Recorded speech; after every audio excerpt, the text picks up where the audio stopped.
چنانچہ ہمارے پردادا شیخ حضرت خواجہ فضل علی قریشی رحمۃ اللہ علیہ بہت متقی، بہت اتنا تقویٰ کہ حیران، بہت احتیاط فرماتے تھے، بہت زیادہ احتیاط فرماتے تھے، کھانے پینے میں بہت زیادہ احتیاط فرماتے تھے، یہاں تک کہ جب کہیں تبلیغی سفر پر نکلتے تھے تو اپنا کھانے کا سامان اپنے ساتھ رکھا کرتے تھے، کسی کے گھر سے نہیں کھاتے تھے۔ شرط ہوتی تھی کہ میں آپ کے ہاں ٹھہروں گا، کھانا میرا اپنا ہوگا، گھی، آٹا، دال، یہ چیز اپنے پاس ہوتی تھی۔ ایک خادم ہوتا تھا، بس وہ پکاتا تھا اور حضرت وہی تھوڑا سا کھانا کھاتے تھے۔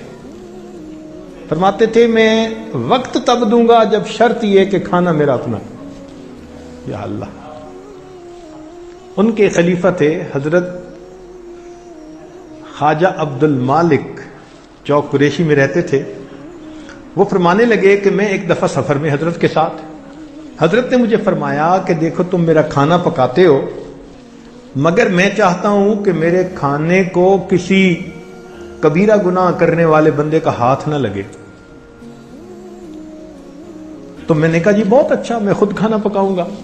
کہنے لگے میں کھانا سفر میں پکاتا رہا۔ ایک دن کھانا پکایا اور میں نے دسترخوان حضرت کے سامنے بچھایا، اتنے میں وہ شہر کا جو کوئی کونسلر بڑا تھا وہ حضرت سے دعا کروانے آ گیا۔ تو صاحب خانہ نے اس کی رعایت کی کہ بھئی بہت ذمہ دار بندہ ہے، دور سے چل کے آیا ہے، تو اس نے بھیج دیا حضرت کے پاس، اور وہ حضرت کے پاس آ کر بیٹھا اور اس نے کہا حضرت دعا کر دیں، فلاں کر دیں، تو حضرت نے دعا کر دی۔ اب جب وہ چلا گیا تو کہتے ہیں کہ میں نے حضرت کے سامنے کھانا رکھا، حضرت نے کہا میں نے تو کھانا نہیں کھانا، میں نے تمہیں کہا ہوا نہیں کہ میرے کھانے کے لیے شرط ہے؟ میں نے کہا حضرت کھانا تو میں نے پکایا۔ فرمان لگے نہیں۔ جب بہت دیر میں سوچتا رہا اور میں نے کہا کہ حضرت میں نے کسی کو ہاتھ نہیں لگانے دیا۔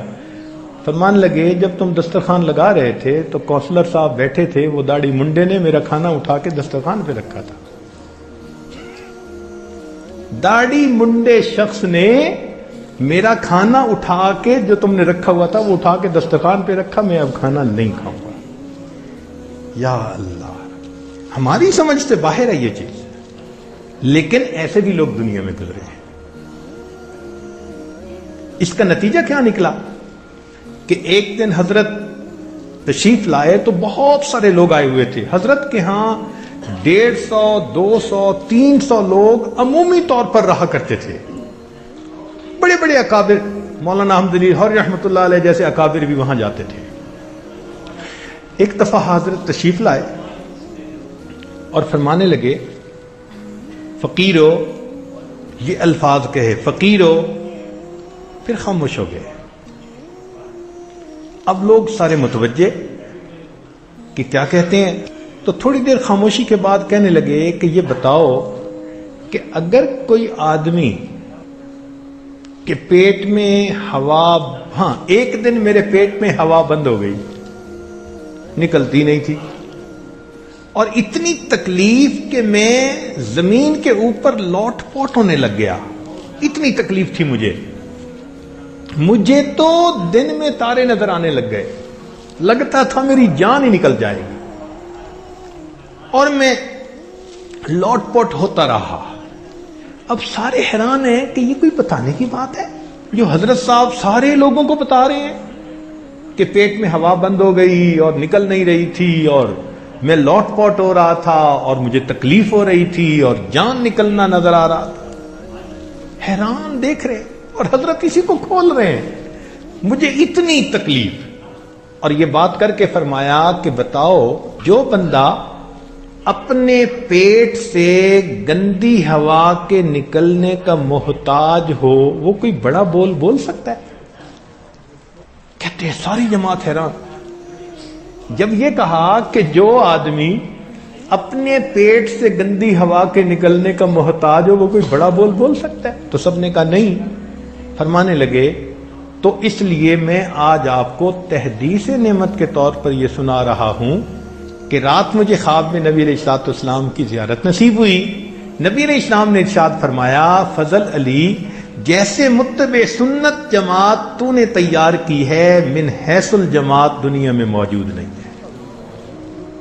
یہ الفاظ فرمائے. اللہ اکبر کبیرہ. یہ تقویٰ تھا ان کا. اللہ کے ہاں قبولیت تھی. فنا فی ذکر تھے.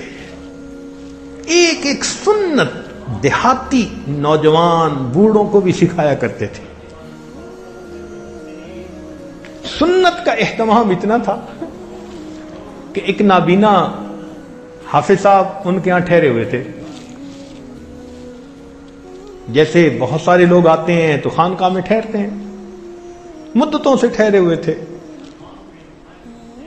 اب ایک دن جمعہ کا دن تھا, مسجد کے اندر سرکنڈے کی چھت تھی اور بھیڑوں نے وہاں ایک اپنا جگہ بنا لی تھی اور وہ کبھی اس کو کاٹ دیتی تھی بھیڑ, کبھی اس کو کاٹ دیتی تھی. تکلیف تھی لوگوں کو. لوگوں حافظ صاحب کے ذہن میں خیال آیا کہ آج بھیڑوں کو یہاں سے بھگائیں. انہوں نے ایک لاٹھی لے کے اس کے اوپر کپڑا باندھا اور آگ لگوائی اور سرکنڈے کی چھت اور اوپر آگ جو بھیڑوں کو دکھائی تو وہ بھیڑیں تو کیا مرتی, چھت نے آگ پکڑ لی. اس زمانے میں جب 1 روپے کی بڑی قیمت ہوا کرتی تھی, مسجد کی چھت بھی جلی, گھروں کی چھت بھی, اور گھر کے حضرت فرماتے تھے کہ 30-40 ہزار روپے کا نقصان ہوا لوگوں کا. وہ بستی میں پھیل گئی آگ, ایک چھت سے دوسری تیسری. خیر حضرت کو پتہ چلا, آئے لوگ, پتہ کیا یہ کس نے کیا؟ جی وہ حافظ صاحب. تو حضرت خاموش ہو گئے. فرمایا اللہ کو ایسے ہی منظور تھا, مقدر میں ایسا ہی تھا. تیسرا دن ہوا تو ایک آدمی بیٹا ہوا اور وہ مٹھائی لے کے آیا. حضرت میرے ہاں بیٹا ہوا اور میں خوشی کی وجہ سے ان سب سالکین کے لیے مٹھائی لایا ہوں. تو حضرت نے وہ مٹھائی لوگوں میں بھی تقسیم کی اور اس میں حافظ صاحب کو پوچھا وہ کدھر ہیں بھائی, ان کو تو نظر نہیں آ رہے. حضرت نے ان کی مٹھائی اپنی چادر کے کونے میں باندھ لی. اچھا جب ملیں گے تو میں ان کو دوں گا. محبت اتنی, اتنا نقصان پرواہ نہیں. مٹھائی تقسیم کی, ان کا نام لیا, پوچھا وہ کہاں ہیں, ان کا جی ابھی تو موجود نہیں ہے. تو 2 دن 3 دن گزر گئے, اب وہ حافظ صاحب مل نہیں رہے.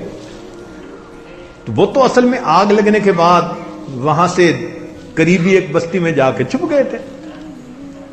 اللہ کی شان, ایک بندے نے جا کے حافظ صاحب کو بتایا کہ حافظ صاحب آپ یہاں چھپے ہوئے ہیں اور حضرت صاحب تو 3 دن سے آپ کی مٹھائی اپنی چادر کی کونے میں باندھے پھرتے ہیں. تو حافظ صاحب کو تسلی ہو گئی کہ حضرت صاحب مجھ سے ناراض نہیں ہے. حافظ صاحب واپس آ گئے. حافظ صاحب واپس آ گئے. حضرت نے ان کو مٹھائی دی. وقت گزرتا گیا, 1 سال 2 سال اور گزر گئے, اسی محبت پیار کے ساتھ رہے. ایک پھر جمعہ کا دن تھا. اس دن حافظ صاحب کو کیا خیال آیا کہ داڑھی کے بال کچھ ذرا بڑے ہیں, کچھ چھوٹے ہیں, میں برابر کر لوں. اب وہ نظر ان کی بالکل بند تو نہیں تھی, کچھ تھوڑی تھوڑی تھی, لیکن نابینا کہتے تھے لوگ ان کو. اب وہ خود اپنی داڑھی کو برابر کرنے لگے تو کرتے کرتے داڑھی کو ایک مشت سے چھوٹا کر بیٹھے. جمعہ کی نماز حضرت نے پڑھائی. حافظ صاحب کو دیکھا تو بلا کے پوچھا حافظ صاحب یہ کیا ہوا؟ ان کا جی میں اس کو ذرا ٹھیک کرنے لگا تھا تو بس یہ تھوڑی سی چھوٹی ہو گئی. اسی وقت حضرت نے ان کا بستر ان کے سر پر رکھوایا اور خانقاہ سے ان کی چھٹی کروائی. اتنا بڑا نقصان چہرے پہ ملال نہیں. سنت کے بارے میں اگر اونچ نیچ ہوئی تو اسی وقت خانقاہ سے دھکا دے دیا, جاؤ پھر تم آئے کس لیے ہو یہاں پر. اتنی سنت کی اتباع ہوتی تھی.